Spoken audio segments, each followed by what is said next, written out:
चलो बच्चों, आज करने वाला है कुमार 2020 पेपर सीरीज का पेपर नंबर 6 गुस्सेट के लिए। सही है। आई होप कि आपने पहले सॉल्व करने का ट्राई किया होगा, तो जो भी डाउट्स है लेक्चर में देख लेना। चलो आगे बढ़ेंगे। फर्स्ट क्वेश्चन पढ़ो। First, linear charge density on a wire of infinite length is this. ये सेंटीमीटर नहीं है, ये कूलम्ब मीटर है। लीनियर चार्ज डेंसिटी को हम क्या बोलते हैं? Lambda. 1/3 coulomb per metre. Electric field intensity at 18 centimetre perpendicular distance from wire. कोई वायर है जिसमें से I करंट पास हो रहा है, तो उससे R डिस्टेंस पे इलेक्ट्रिक फील्ड का फॉर्मूला हमने पढ़ा है 2K lambda upon R। 2K की जगह पे रखेंगे 9 × 10⁹। लैम्बडा हमको दिया है 1/3 और R कौन है बच्चों? 18 सेंटीमीटर, तो 18 × 10⁻²। ये दोनों कट हो गए, तो ये 1/3 मतलब 0.3333 आएगा इंटू 10⁻11। कहाँ पर है आंसर? तो आपको मिल जाएगा सी में। Second, an electric dipole is placed in uniform electric field such that the axis of dipole makes an angle theta with the direction of electric field, then the steady equilibrium of dipole. हमको पता है steady equilibrium कौन सा होता है? Theta is equal to dipole का potential energy क्या होता है? पीई कॉस, अरे मैंने पोटेंशियल लिखना था यहाँ पे, उसका पोटेंशियल एनर्जी होता है पीई कॉस थीटा, और टॉर्क का फॉर्मूला आता है पीई साइन थीटा। जहां पे टॉर्क 0 हो और उसकी पोटेंशियल एनर्जी सबसे मिनिमम हो, वो उसकी स्टेडी इक्विलिब्रियम पोजीशन होगी। तो ऐसी पोजीशन कौन सी है? तो टॉर्क 0 होने के लिए दो ऑप्शन है, 0 और थीटा आपका 0 डिग्री होगा या तो 180 डिग्री होगा। सही है नहीं? यहाँ पे टॉर्क 0 करना है तो 0 या 180 डिग्री होगा, और यहाँ पे 0 रखोगे तो आपको माइनस पीई मिलेगा, और कॉस 180 रखोगे तो प्लस पीई मिलेगा। मिनिमम पोटेंशियल यहाँ पे होती है। ये तो नॉलेज बेस्ड क्वेश्चन है, डायरेक्ट आना चाहिए, लेकिन मैंने आपको एक्सप्लेन किया। Third, the charge on 1 microgram electron will be.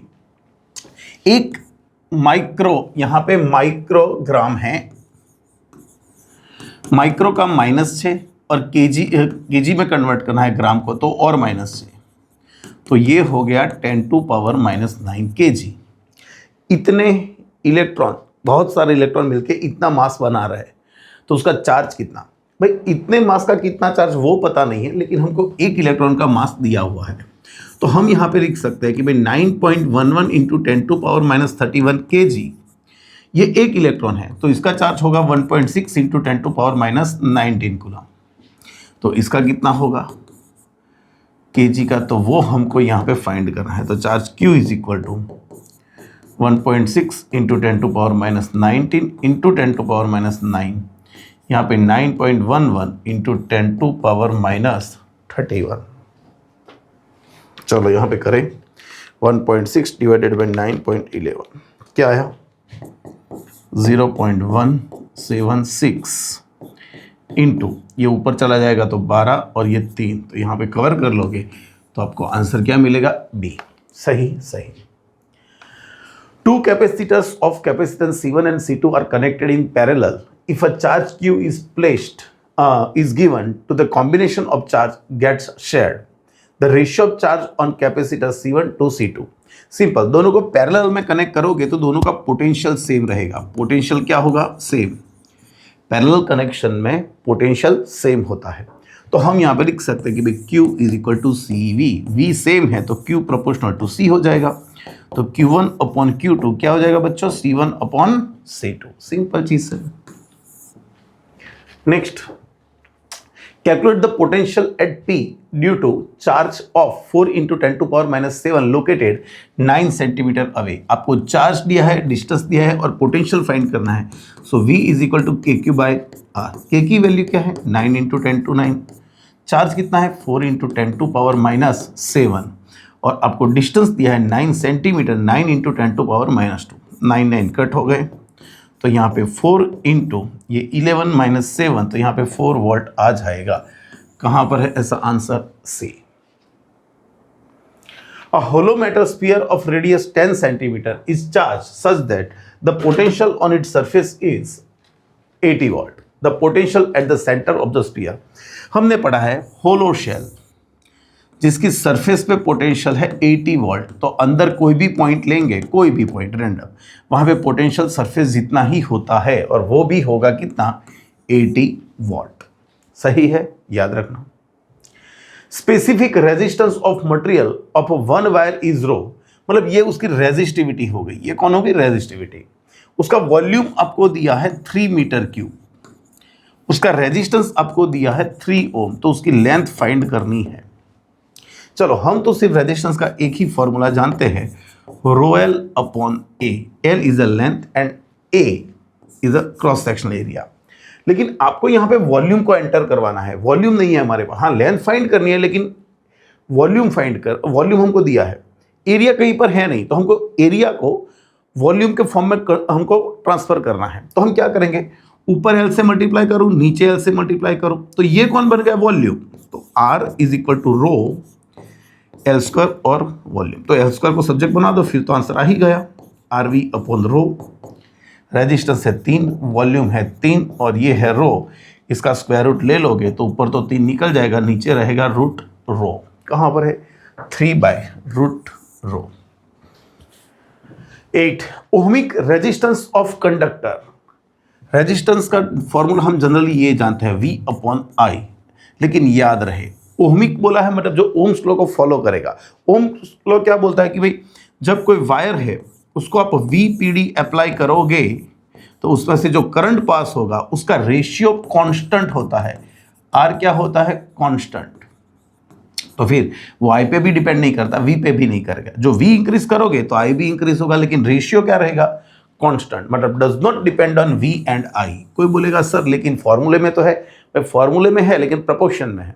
किस पे डिपेंड करता है रेजिस्टेंस, हमको पता है rho L upon A.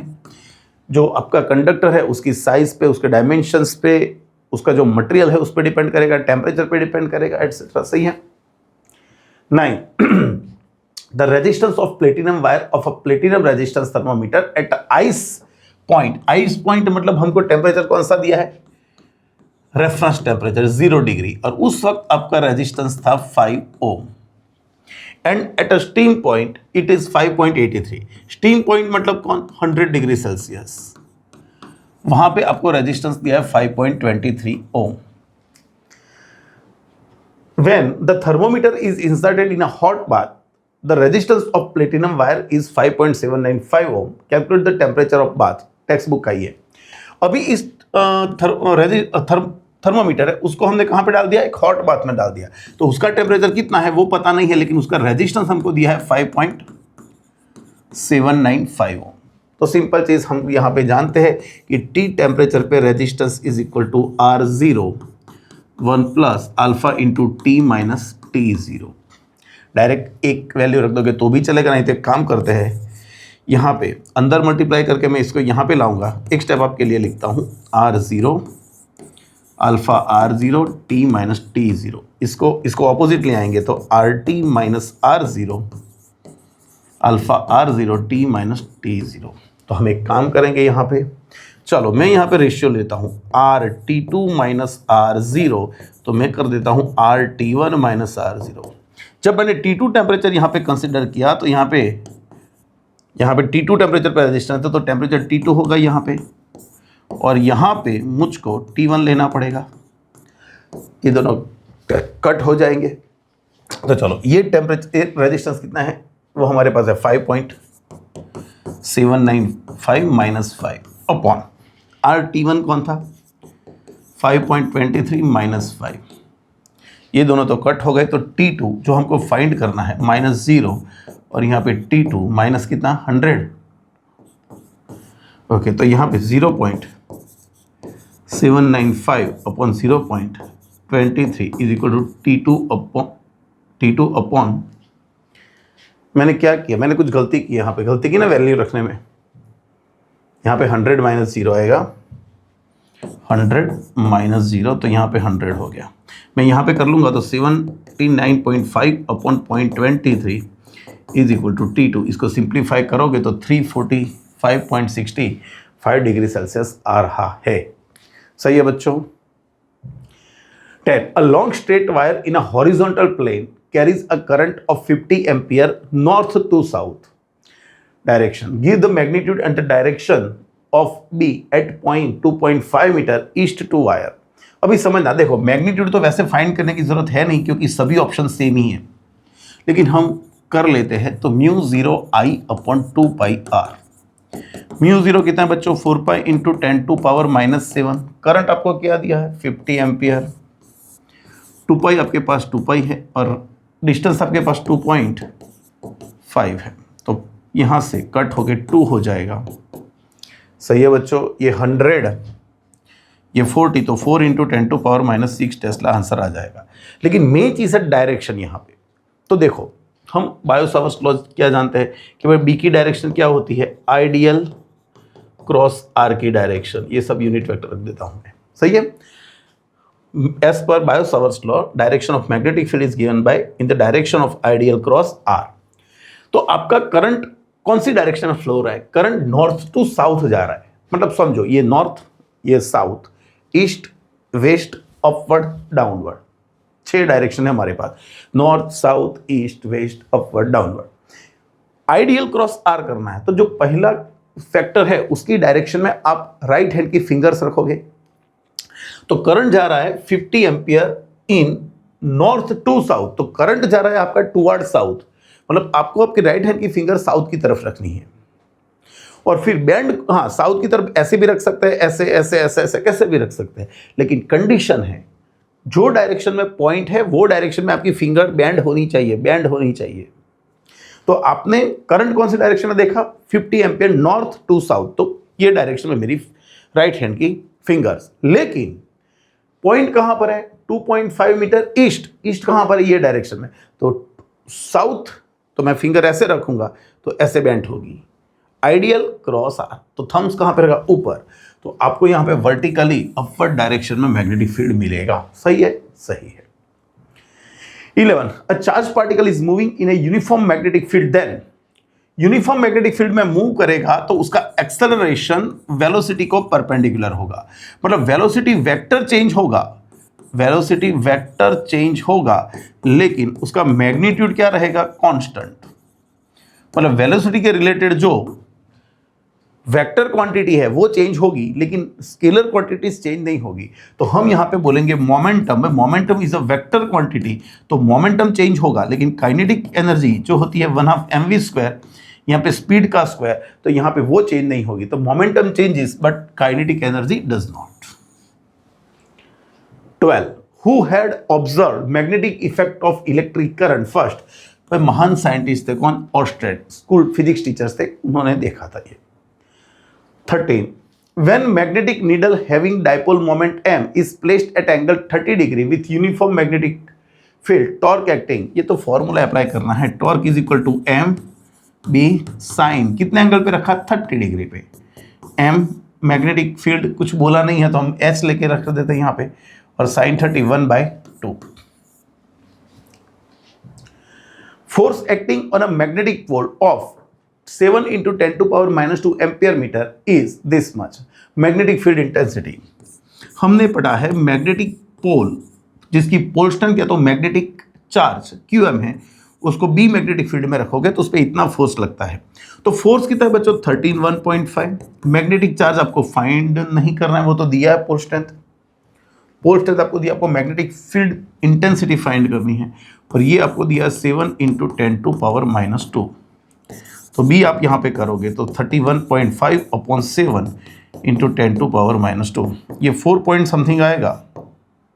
4.5 into 10 to power 2 कहाँ पर है ऐसा आंसर? तो ये हमको मिल जाएगा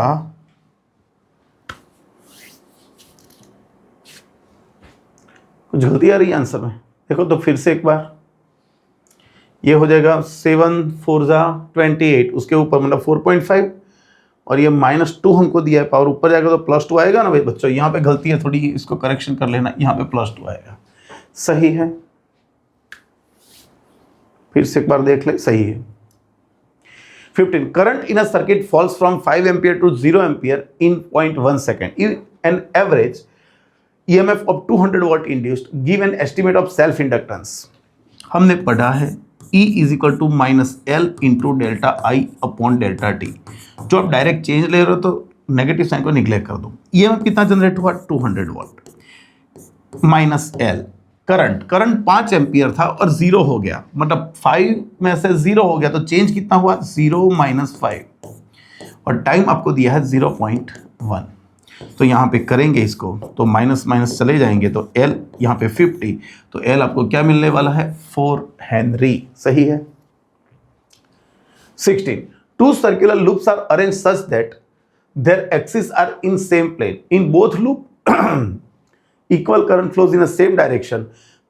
Now both loops are moved away from each other. Then समझो एक चीज, ये दोनों लूप है जो जिसमें सेम डायरेक्शन में करंट पास हो रहा था, सेम डायरेक्शन में करंट जा रहा था, ये डायरेक्शन में। सही है। अभी आप क्या करने वाले हो बच्चों आप दोनों को दूर करने जा रहे हो, दूर करवाने जा रहे हो। हमको सिर्फ बात करनी है किसकी, इंड्यूस्ड ईएमएफ की बात करनी है, इंड्यूस्ड करंट की बात करनी है। अभी हम इसको दूर करने जाएंगे ना बच्चों, तो प्रॉब्लम पता है क्या होगी, इसमें जो ईएमएफ जनरेट होगा, ईएमएफ वो क्या करने का ट्राई करेगा, दोनों को अट्रैक्ट करने का ट्राई करेगा। और अट्रैक्ट करने का ट्राई करेगा तो यहां पर जो दिखेगा वो एस पोल बनना चाहिए और यहां पे एन पोल बनना चाहिए। ये एस पोल बना सपोज, तो यहां से देखोगे तो एन पोल बनना चाहिए।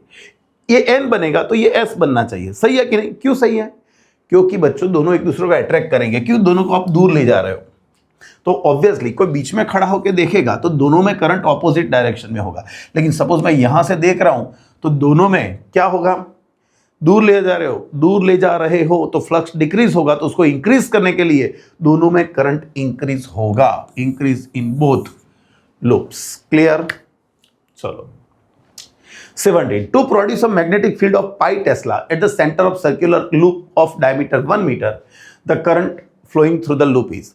लूप में डाइपोल मोमेंट क्या है, मैग्नेटिक फील्ड पूछा है, मैग्नेटिक फील्ड पूछा है। लूप में मैग्नेटिक फील्ड कितना है बच्चों, B is equal to mu 0 NI upon 2R। B कितना है बच्चों, pi tesla. Mu 0 4 pi into 10 to power minus 7। Current कितना है वो तो फाइंड करना है, अपॉन 2 और रेडियस कितनी है 1। हाँ तो पाई पाई गया, 2 यहाँ पे कट होंगे तो I आपको मिल जाने वाला है, ये ऊपर जाएगा तो 2 इंटू 10 टू, अरे बाप रे इतना सारा करंट। फिर से देखो तो एक बार मेरे से कुछ गलती हुई क्या, 4 pi into 10 to power minus 7 into I 2, radius आपको दिया 1 मीटर, अरे डायमीटर दिया है, सॉरी डायमीटर दिया है भाई, यहाँ पे गलती है देखना थोड़ी, ये मैंने गलती से रेडियस ले ली, डायमीटर दिया है तो रेडियस क्या होगी 0.5, ये 1 हो गया, 1 इंटू 10 टू 7, इतना आंसर आने वाला है। मतलब हाँ ये 107 गलत लिखा है, यहाँ पे 10 टू 7 एम्पियर आएगा। सही है बच्चों? अरे नहीं यार, कुछ मैं लफड़ा कर रहा हूँ यहाँ पे, मैं कुछ लफड़ा कर रहा हूँ। फिर से एक बार देख रहे हैं, देखो यहाँ पे 2 इंटू क्या हो गया 0.5 हो गया, ये सही है, पाई पाई कट हो गया, ये 1 हो जाएगा तो 0.25 वाला ही आएगा। हाँ 0.25 इंटू 10 टू 7 आएगा। सही है, तो 2.5 इंटू 10 टू 6 वाला आएगा, 2.5 इंटू 10 टू 6 वाला आंसर आएगा। 18 RMS value of 10 ampere current in AC circuit, what is the maximum current. हमने पढ़ा है बच्चों IM is equal to √2 IRMS। क्यों बच्चों, IRMS is equal to IM by √2, तो √2 सामने चला जाएगा, ये √2 और ये 10, तो यहाँ पे हो जाएगा 14.14। कहाँ पर है आंसर, ये रहा। 19 a step up transformer operates on 230 watt line and supplies 2 ampere load. The ratio of primary and secondary winding is this, primary and secondary winding is 1/25. Then the current in primary में current कितना वो हमको find करना है। चलो यहां पे लिखेंगे, आपको और क्या दिया है, सप्लाइज टू लोड, तो ये जो बच्चों दिया है 230 volt line and supplies 2 ampere to load. Load मतलब कौन, आउटपुट, तो आउटपुट को आपको यहां पे करंट कितना है 2 ampere.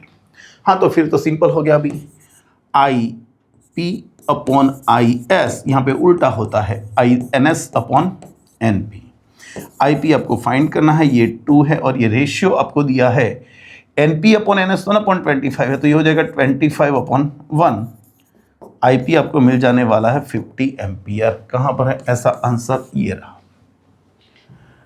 20। In series DC circuit, DC circuit बोला है, has score of resistance reactance 8 ओम, ये आपको एक्सेल जो भी है वो दिया है, और ये रेजिस्टेंस दिया है 6 ohm. The effective resistance of the circuit, भाई डीसी सर्किट बोला है, डीसी सर्किट में आपका जो इंडक्टेंस होता है वो काम नहीं करेगा, क्यों? क्योंकि फ्रीक्वेंसी उसकी 0 होती है, तो ये तो 0 ही ले लो, सही है। हाँ, तो फिर डीसी सर्किट में इंपीडेंस किसके बराबर होगा? आर के बराबर ही होगा, याद रखो। अभी मान लो कि ये कौन सी सर्किट है, ये कौन सी सर्किट है? आरएल सर्किट है, आरएल। तो इसमें ये बैठा, मान लो कि आरसी सर्किट होती तो मतलब कैपेसिटर होता, इंस्टेड ऑफ इंडक्टर कैपेसिटर होता, तो भाई कैपेसिटर का एक्सी क्या होता है? 1 अपॉन ओमेगा सी, और ये 0 ले लेंगे तो ये इनफाइनाइट हो जाएगा, तो उस केस में आपका रेजिस्टेंस इनफाइनाइट हो जाएगा, सही है। 21 in fighter planes which waves are useful, भाई फाइटर प्लेन में कोई भी लोकेशन को डिटेक्ट करना है, जहां से हमको क्या करना है, फाइट वहां पे बॉम्ब गिराना है, कुछ भी करना है, तो लोकेशन परफेक्ट चाहिए, और परफेक्शन के लोकेट करने के लिए, कोई चीज का पोजीशन लोकेट करने के लिए हमको माइक्रोवेव यूज करने पड़ेंगे। Component of electric field of electromagnetic wave is shown in figure, okay सही है। Then find the intensity of wave, भाई इंटेंसिटी क्या होती है? I is equal to rho into C.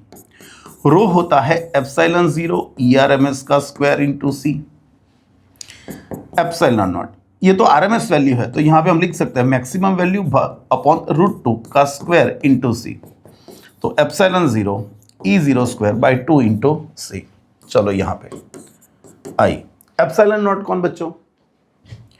8.85 into 10 to power minus 12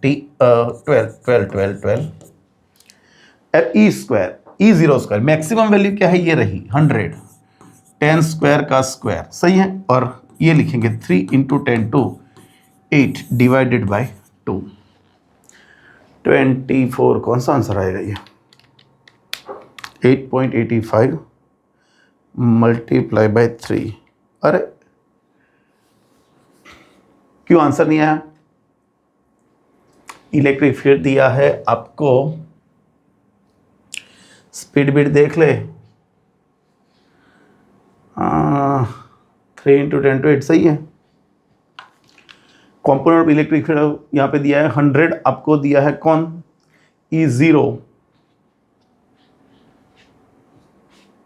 तो intensity चाहिए what पर metre square, रो सी, रो की जगह पे हमने लिखा epsilon naught ERMS square into सी,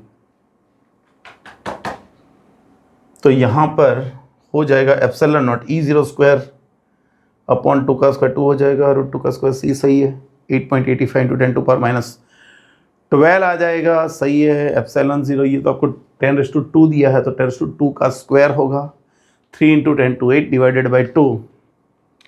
देख ले फिर से एक बार क्या आ रहा है answer, 8.85 multiply by 3 divided by 2, okay 13.27 आ रहा है, 13.3 लिख दे, और ये पावर तो शायद निकल जाएगी, पावर 0 हो जाएगी, सही है ना। हाँ, तो 13.3 वाला आंसर, ओके। तो मैंने डिवाइडेड बाई 2 करना भूल गया था कैलकुलेटर में, ओके, तो यही आंसर बैठेगा। 23 a combination is formed by keeping a convex lens in contact with concave lens if both have same focal length of value 25 centimetre, then the power. भाई generally power का formula क्या था? दो lens एक दूसरे के contact में हैं तो उनके बीच का पावर होता है P1 प्लस P2, जो होता है 1/f1 प्लस 1/f2। अभी दोनों की फोकल लेंथ सेम है, लेकिन एक कॉन्केव है और दूसरा कॉन्वेक्स, तो कॉन्वेक्स की प्लस लेंगे तो कॉन्केव की माइनस, तो ये दोनों का एडिशन क्या हो जाएगा? 0। पावर क्या हो गया? 0। हमको पूछा क्या है? पावर, तो पावर हो गया 0, लेकिन अभी फोकल लेंथ पूछते तो वो इनफाइनाइट हो जाती, याद रखना। 24 a glass slab of thickness 4 centimetre contains the same number of waves as 5 centimetre of water when both are traversed by same monochromatic ray of light. The refractive index of water is this. What is that of glass? Okay बच्चों, बोला क्या है, चलो वो समझते हैं। सबसे पहले देखो यहां पर एक ग्लास स्लैब है, मान लो कि उसमें से वेवलेंथ कुछ आ रही है। कितनी वेवलेंथ, मैं बोल देता हूं यहां पे रेज की वेवलेंथ है λ1, इसकी थिकनेस को हम बोल देंगे T1। ओके, वो 4 सेंटीमीटर ग्लास है तो मैं जी पकड़ के चलता हूं यहां पे जी। और इसमें n नंबर ऑफ वेव्स बन रहे हैं। कितने वेव्स बन रहे हैं? n waves. एक वेव की वेवलेंथ है λg और ऐसे n वेव्स है तो ये बन जाएगा n into T G.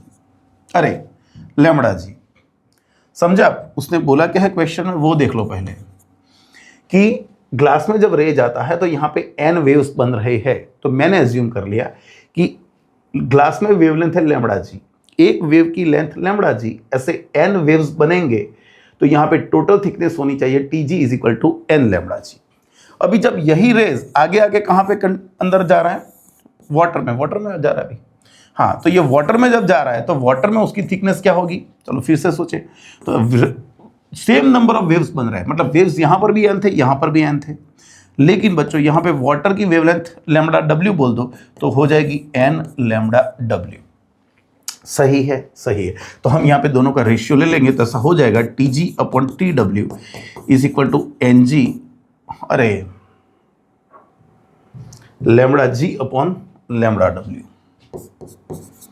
λg upon λw। सही लिखा मैंने? सही है।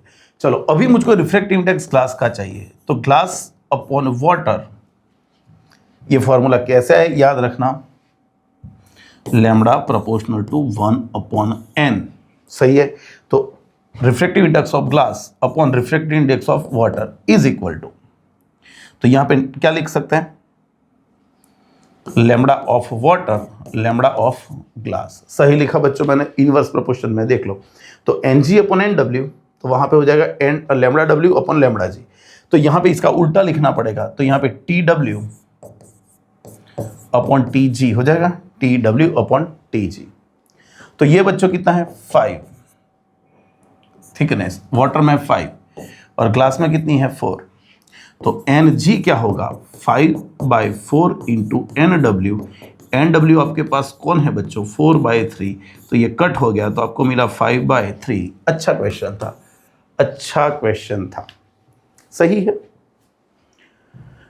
25. For a prism having prism angle of 30 degree, the minimum deviation angle is 30 degree, then the angle of incidence is also 30 degree. Simple बच्चों, I plus E is equal to A plus delta। जब आपका minimum deviation angle होगा तो I और E same होंगे, तो मैं यहाँ पे I रख दूँ तो ये 2I हो गया। प्रिज्म एंगल आपको 30 दिया है, ये भी 30 दिया है, और आप इसको सिंप्लीफाई करोगे तो 30 डिग्री मिल ही जाएगा। 36. In which of the following cases the diffraction is maximum, diffraction is median maximum narrow? क्या बोला है बच्चों? यहाँ पे क्या बोला है? सेंट्रल मैक्सिमम जो होगा उसकी विड्थ मिनिमम कब होगी, ऐसा बोला है। चलो वो मान लेते हैं। पर विड्थ ऑफ सेंट्रल मैक्सिमम हम क्या बोलते हैं? 2 lambda capital D upon small d। याद रखो डिफ्रैक्शन में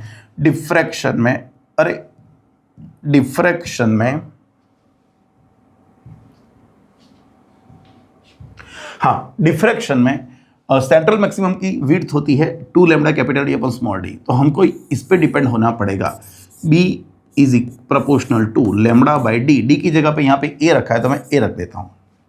हमको मिनिमम चाहिए, मैक्सिमम नैरो, मतलब मैक्सिमम नैरो कौन सबसे कम विड्थ वाली होगी, तो जिसके लिए ये रेशियो सबसे स्मॉल होगा उसके लिए। चलो पहले में देखते हैं, lambda upon A is equal to 1/5। दूसरे में देखते हैं lambda upon A is equal to 1/10। तीसरे में देखें तो lambda upon A is equal to 1 और lambda upon A is equal to 2। तो बच्चों सबसे कम कहाँ पर है? ये रहा, सबसे कम ये रहा। तो यहाँ पर थिकनेस जो विड्थ है वो सबसे नैरो रहेगी और सबसे ज़्यादा कहाँ पे रहेगी? Lambda upon A is equal to यहाँ पे 2 हो रहा है तो D में सबसे ज़्यादा रहेगी। 26. If the phase difference between two interference wave of equal wavelength is 5 pi radian, what order and what kind of diffraction formed at the point? बस समझो एक चीज़, हमने यहाँ पे फेज डिफरेंस पढ़ा है, 2n पाई होगा तो कंस्ट्रक्टिव होगा और जो ऑड नंबर में आएगा 2n माइनस 1 पाई, तो यहाँ पे डिस्ट्रक्टिव बनेगा। कौन बनेगा? डिस्ट्रक्टिव। तो ये फेज डिफरेंस आप देख सकते हो कि कौन है, ऑड नंबर में है। तो ऑड पाई होगा तो मैं यहाँ पे 5 पाई रख देता हूँ, तो 2n माइनस 1 और पाई पाई पाई कैंसिल हो गया, तो ये 6 इज इक्वल टू 2n, तो n इज इक्वल टू 3 आएगा। Third order destructive. 28. In a diffraction pattern due to a single slit of width A, the first minimum is observed at 30 degree. When the light of wavelength 5000 angstrom is incident on the slit, the first secondary maximum is observed at angle.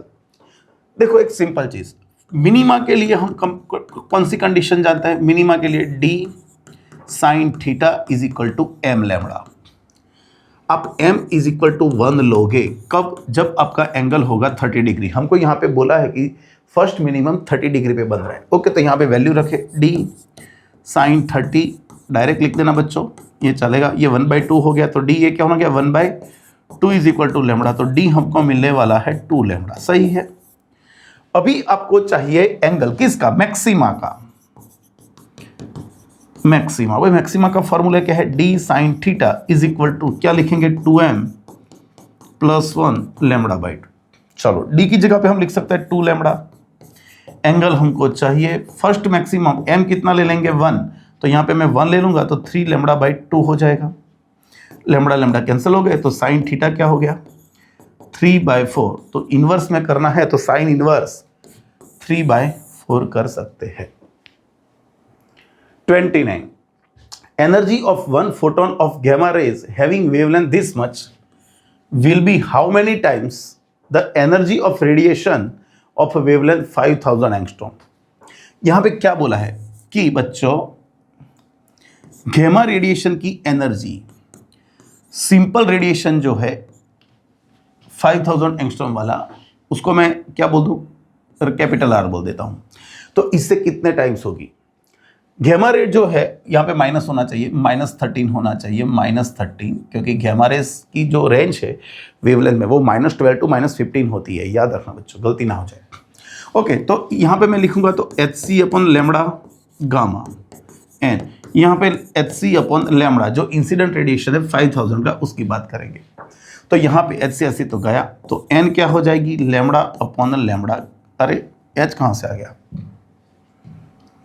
Lambda upon lambda gamma. Lambda कितना है? 5 × 10⁻⁷, क्योंकि देखो बच्चों ये 5000 angstrom है, वो है 2.5 × 10⁻30।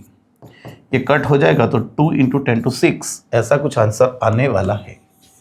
सही है। क्वेश्चन को समझो कि भाई गैमा रेज है, उसकी वेवलेंथ उतनी है, तो उसकी एनर्जी इतनी वेवलेंथ वाले रेडिएशन से कितने टाइम ज़्यादा होगी? तो हमने एज्यूम कर लिया कि भाई n टाइम्स होगी और फिर इक्वेशन रख दिया। What is the de Broglie wavelength associated with an electron with moving with this much speed? Simple यार, जब भी de Broglie wavelength दी है तो हमको दिमाग में कौन सा फॉर्मूला आएगा? H/mv। H का वैल्यू क्या है? 6.625, चलेगा, मैं ये लिखता हूँ, -34। मास कितना है? इलेक्ट्रॉन है 9.1 × 10⁻31 और स्पीड है 5.4 × 10⁶। तो बच्चों ये क्या हो जाएगा? 0.135। 6.6 डिवाइडेड बाय 9.1 डिवाइडेड बाय 5.4, 0.135 कर लेते इसको। यहाँ पे 6 to 5 कर लेना बच्चों, इंटू 10⁻⁹ होगा ना, ये -25 ऊपर जाएगा तो -9 रहेगा। तो हमको एंगस्ट्रॉम में लाना है, एंगस्ट्रॉम। तो यहाँ पे क्या कर सकते हैं? 1.35 × 10⁻10 मीटर, इसको हम लिख सकते हैं एंगस्ट्रॉम। क्या आएगा? 1.35 angstrom. 31. When metal surface is incident with photon, after how much time the photoelectrons are emitted? वैसे तो real answer as per text book क्या है? 10⁻⁹ सेकेंड, लेकिन उसको नियर बाय दिख रहा है ये, तो हम ये लिख देंगे 1 joule is equal to EV। भाई 1 EV मतलब क्या होता है? 1.6 × 10⁻⁹ जूल। याद रखो, एक EV मतलब इतने जूल होता है, लेकिन यहाँ पे उल्टा पूछा है। 1 joule is equal to 1/1.6 × 10⁻⁹ EV। यहाँ पे 0.625 × 10⁻⁹, तो यहाँ पे 6.25 × 10⁻18। 33 the ionisation energy of hydrogen atom is this, ionisation energy दी है। How much energy is required to excite electron from third orbit to fourth orbit. हमको पता है इलेक्ट्रॉन को जो एक्साइट करना है तो दो एनर्जी लेवल के बीच में जो डिफरेंस होगा उतनी एनर्जी देनी पड़ेगी। तो वैसे तो हमको डायरेक्ट वैल्यू याद रहेगी, फर्स्ट ऑर्बिट में इतनी एनर्जी, थर्ड ऑर्बिट में सेकंड में इतनी होती है, थर्ड में इतनी होती है, पढ़े हो, यहाँ पे 85 ही होता है, तो ये डिफरेंस ले लोगे तो 0.66 आ जाएगा। लेकिन बच्चों कैसे, तो चलो देखेंगे। ये फर्स्ट ऑर्बिट, ये सेकंड ऑर्बिट, ये थर्ड ऑर्बिट, ये फोर्थ ऑर्बिट। कोई भी ऑर्बिट में एनर्जी का फॉर्मूला क्या है, -13.6 eV/n²। ये किसके लिए, हाइड्रोजन के लिए सिर्फ। हाँ, तो यहाँ पर अब आपको हाइड्रोजन ही बोला है तो हम पहले थर्ड ऑर्बिट की एनर्जी गिनेंगे। तो -13.6 अपॉन यहाँ पे 3 रखोगे तो 9 का स्क्वायर, ये हो जाएगा -1.51 eV। और बच्चों फोर्थ ऑर्बिट की करनी है आपको, तो यहाँ पे 4 रखोगे तो ये 16 हो जाएगा, तो -0.85 के आजू बाजू कुछ आ जाएगा, सही है। और फिर उसका ये दोनों का डिफरेंस ले लेना, वैल्यू का नेगेटिव से निगलेक्ट कर देना तो 0.66 मिल जाएगा। The ionisation energy of 10 time ionised sodium ion. हमको आयोनाइजेशन एनर्जी काउंट करनी है किसकी, सोडियम, जिसका 10 बार आयोनाइजेशन हो चुका है। सोडियम में 11 इलेक्ट्रॉन्स होते हैं, 10 बार आयोनाइजेशन हो जाएगा तो उसकी आउटर ऑर्बिट में एक ही इलेक्ट्रॉन रहेगा और वो उसकी फर्स्ट ऑर्बिट में होगा। और उसके लिए एनर्जी का फॉर्मूला, हाइड्रोजेनिक एटम जिसकी आउटर ऑर्बिट में एक ही इलेक्ट्रॉन होता है वो होते हैं हाइड्रोजेनिक एटम्स, और उसके लिए एनर्जी का फॉर्मूला ये रहा। फर्स्ट ऑर्बिट में जितनी बाइंडिंग होगी वही उसकी आयोनाइजेशन एनर्जी होगी, तो -13.6 eV। सोडियम बोला है तो उसका एटॉमिक नंबर क्या है, 11, याद रखना। सोडियम के लिए एटॉमिक नंबर क्या है, 11 अपॉन फर्स्ट ऑर्बिट, और ये स्क्वायर करेंगे तो आंसर यहाँ पे कौन सा बैठा, 13.6 × 11 का square. 35 the average density of nucleus is how many times the density of water. Nucleus की डेंसिटी होती है 2 × अप्रोक्सीमेटली 2 × 10⁻17 kg/m³, और वाटर की बच्चों होती है 10⁻3 kg/m³। तो ये दोनों का रेशियो ले लोगे तो 2 × 10⁻14 आ ही जाएगा। 36 if the radius of nucleus is 3.6 Fermi then the atomic mass number of the atom is, simple चीज, R is equal to R0 a⁻⁴। Radius क्या दिया, 3.6 फर्मी। सामने R0 कौन है, 1.2 फर्मी, एक कांस्टेंट है जो हम टेक्स्ट बुक में कितना लेते हैं, 1.2 फर्मी, और एक ही वैल्यू है a⁻⁴। फर्मी गया, ये 3.6 डिवाइडेड हो जाएगा तो यहाँ पे 3 आ जाएगा, a⁻⁴। ए आपका हो गया 3 का क्यूब, तो ये हो जाएगा 27। कहाँ पर है बच्चों, डी में आ गया। 37 equivalent energy of 1 atomic mass, 1 U के इक्विवेलेंट एनर्जी मेगा ईवी में क्या थी, 31.5 मेगा ईवी। हम ऐसा लिखते थे, याद रखना 31.5 मेगा ईवी। लेकिन बच्चों याद रखो यहाँ पे आपको जूल में पूछा है, हाँ तो मैं यहाँ पे लूँगा E = mc²। 1 U का मास क्या होता है, 1 U का मास होता है 1.66 × 10⁻27 kg। हाँ तो लिखो यहाँ पे 1.66 × 10⁻27, C आपका होता है 3 × 10⁸ का स्क्वायर। तो यहाँ पर हम करेंगे 9, 14 पॉइंट समथिंग आएगा। मैं ये कर लेता हूँ क्योंकि मुझको पक्का श्योर है कि यही आएगा। एक पॉइंट कवर कर लोगे तो ये आंसर मिल जाएगा। सही है, सही है। 38 होल्स एंड इलेक्ट्रॉन्स आर, लेकिन क्या भाई, holes and electron are moving in, यहाँ पे पूरा सेंटेंस क्या होना चाहिए, moving in dash dash dash. Hole और इलेक्ट्रॉन दोनों ऑपोजिट डायरेक्शन में मूव कर रहे हैं, ऑपोजिट डायरेक्शन में मूव करेंगे। लेकिन याद रखना, ऐसा पूछा होता, याद रखो यहाँ पे hole and electron are moving in opposite direction but producing current in same direction। Current दोनों सेम डायरेक्शन में करेंगे। क्लियर हो गया बच्चों। तो यहाँ पे जो भी है थोड़ा आधा क्वेश्चन है, तो पूरा क्वेश्चन क्या है वो रीड करके आंसर देना। When the semiconductor is heated, भाई सेमीकंडक्टर हीट करेंगे तो क्या होगा, बॉन्ड टूटेंगे, बॉन्ड टूटेंगे तो नंबर ऑफ इलेक्ट्रॉन्स बाहर आएंगे, उतने ही होल्स भी जनरेट होंगे, तो दोनों सेम नंबर में इंक्रीज हो गए। द नंबर एंड इलेक्ट्रॉन, अरे यार, the number of electrons and hole are increasing equally. Clear.